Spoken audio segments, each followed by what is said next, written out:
आज मैं MSM4 के 402C से संबंधित टॉपिक बताने जा रही हूँ। इसका शीर्षक है आधुनिक भारत में मध्यम वर्ग का उदय। साथ ही मैं इसमें इसके महत्व के विषय में भी बताऊंगी। भारत में आधुनिक मध्यम वर्ग का उदय अंग्रेजी शासनकाल में हुआ। भारत में अंग्रेजी राज्य की स्थापना के साथ ही यह बात स्पष्ट होने लगी कि परंपरागत भारतीय मध्यम वर्ग अब अपने पुराने रूप में बना नहीं रह सकता था। इसके कई कारण थे। अंग्रेजों के आगमन के साथ ही व्यापार वाणिज्य का विकास हुआ। औद्योगिकरण की प्रक्रिया भी धीरे धीरे शुरू हुई। अंग्रेजी आर्थिक नीतियों के चलते भूमि पर आधारित सामाजिक संरचना में भी बदलाव आया। पश्चिमी शिक्षा का प्रसार हुआ। पश्चिमी संस्थाओं की स्थापना हुई। इन परिवर्तनों के चलते इस बात की संभावना होने लगी कि परंपरागत भारतीय मध्यम वर्ग के स्थान पर एक नया मध्यम वर्ग उभर कर सामने आएगा। और वास्तव में यह संभावना कुछ वर्षों में वास्तविकता बन गई। मध्यम वर्ग के मुख्यतः 4 उपवर्ग हैं: व्यावसायिक मध्यम वर्ग, औद्योगिक मध्यम वर्ग, भूमि से संबंधित मध्यम वर्ग और शिक्षित मध्यम वर्ग। भारत में नवीन मध्यम वर्ग का जन्म अंग्रेजी आवश्यकताओं के अनुरूप ही हुआ। यहाँ उद्योग, कानून, प्रशासन तथा अन्य क्षेत्रों में बड़ी नौकरियों में अधिकतर अंग्रेजों या यूरोपियों की ही नियुक्ति होती थी। छोटे पदों पर भारतीयों को काम करने का मौका मिलता था। इसलिए तत्कालीन नवीन भारतीय मध्यम वर्ग का एक बड़ा भाग इन्हीं क्षेत्रों में निम्न या मध्यम वर्ग पर विकसित हुआ। भाषा की समस्या तथा काम करने वाले एक वर्ग के रूप में अंग्रेजों ने नवीन भारतीय मध्यम वर्ग के उदय को एवं इसके विकास को प्रोत्साहित किया। अब हमें देखना है कि किस वर्ग में कैसे लोग रहते थे। जैसे कि व्यावसायिक वर्ग में हम देखें तो व्यावसायिक मध्यम वर्ग में व्यापार और व्यवसाय से संबंधित व्यक्ति जैसे दुकानदारों, महाजनों, आढ़तियों, मैनेजरों, गुमाश्तों, मुनीमों, सराफों और दलालों को रखा जा सकता है।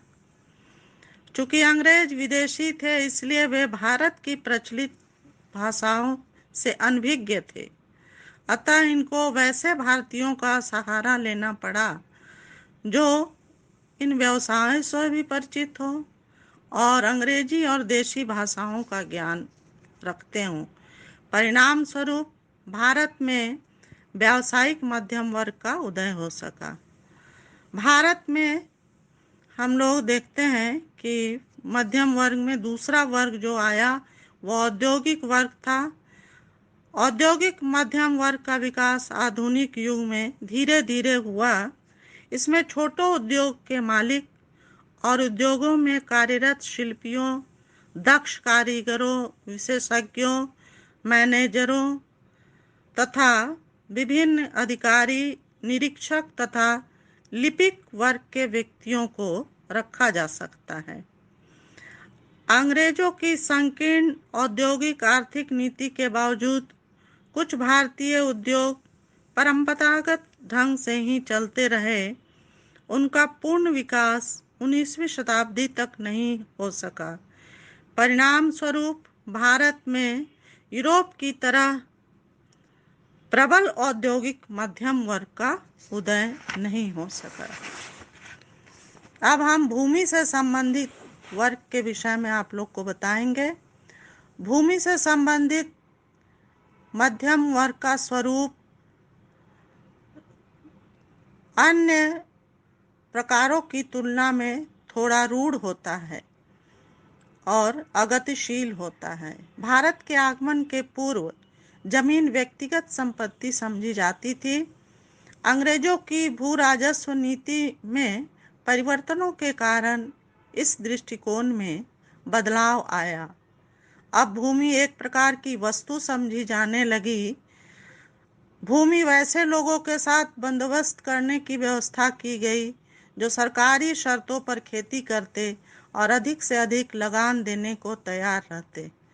फलस्वरूप महाजनों या बनियों की बनाई और जमींदारों, जागीरदारों, संपन्न किसानों के अतिरिक्त महाजन और बनिए भी भूमि से संबंधित मध्यम वर्ग के रूप में उभर कर आए। इसके अतिरिक्त हम लोग शिक्षित वर्ग को भी देखेंगे। भारत में शिक्षित मध्यम वर्ग का उदय साधारणतया 1857 के महान विप्लव के बाद माना जाता है, लेकिन वस्तुतः जो शिक्षित मध्यम वर्ग का उदय था वो अंग्रेजों के भारत आगमन के साथ ही आरंभ हुआ। भारत में अंग्रेजी शिक्षा के विकास का सबसे महत्वपूर्ण प्रभाव यह हुआ कि अंग्रेजी शिक्षा प्राप्त और कंपनी की नौकरी में लगे एक वर्ग का उदय हुआ।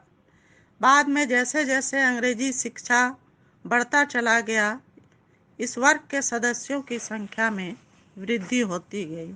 इसमें प्रमुख वकील, जज, मजिस्ट्रेट, पुलिसकर्मी, डॉक्टर, इंजीनियर, प्रोफेसर, शिक्षक, क्लर्क, लेखक, संपादक, पत्रकार इत्यादि आते थे।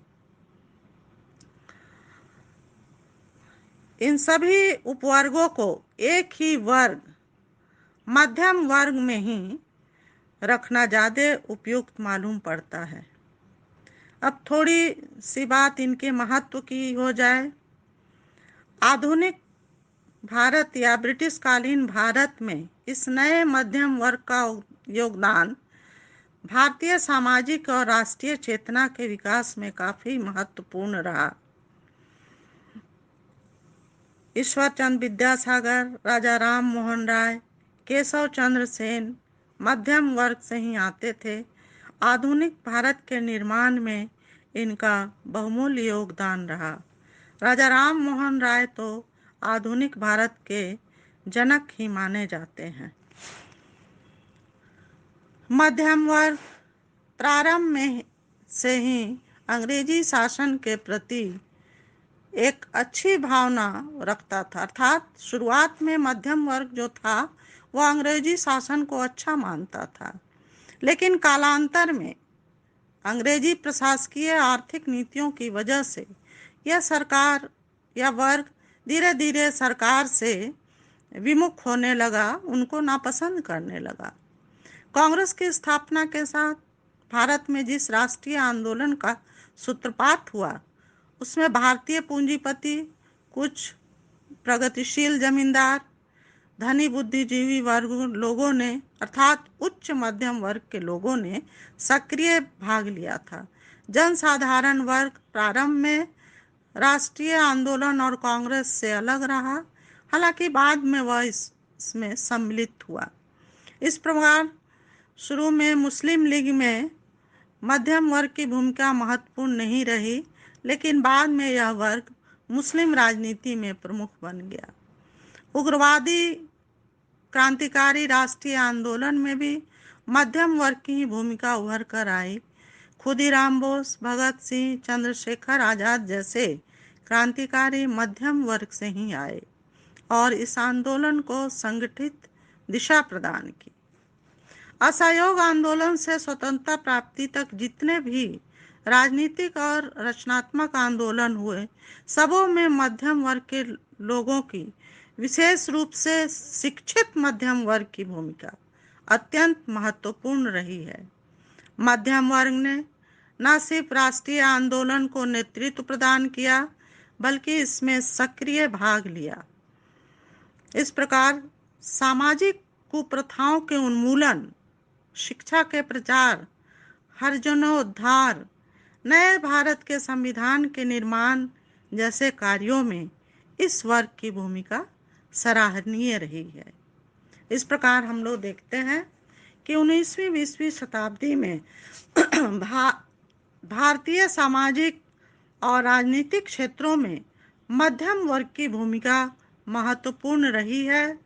भारत को पराधीनता की बेड़ी से मुक्ति दिलाने के लिए जो आंदोलन हुआ, राष्ट्रीय आंदोलन हुआ, उसकी रीढ़ मध्यम वर्ग ही था। इस प्रकार हम लोगों ने यह देखा कि मध्यम वर्ग का उदय कैसे हुआ और इसका क्या महत्व था। धन्यवाद।